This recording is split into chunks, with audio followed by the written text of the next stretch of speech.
Bwana Yesu asifiwe, Bwana Yesu asifiwe sana. Ni mara ngapi tumewapoteza watu muhimu katika maisha yetu kwa kuangalia kile walichonacho na kutoangalia kile walichobeba.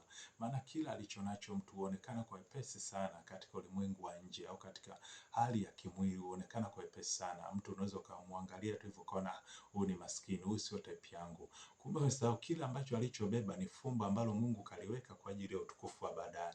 Hivyo hao watu tunawadharau, hao watu tunawatukana na kuona kwamba sio type zetu, watu ambao hatuendani nao tunawatukana, tunafanyia kila aina ya makorokoro.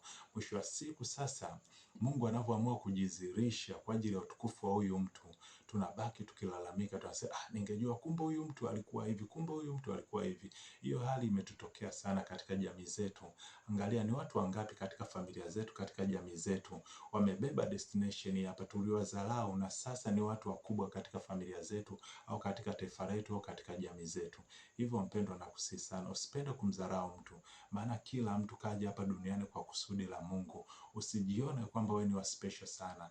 Wakati mwingine tunakosa fursa au tunapoteza watu muhimu katika maisha yetu, wangeweza kutuvusha, wangeweza kutusaidia kwa baadaye.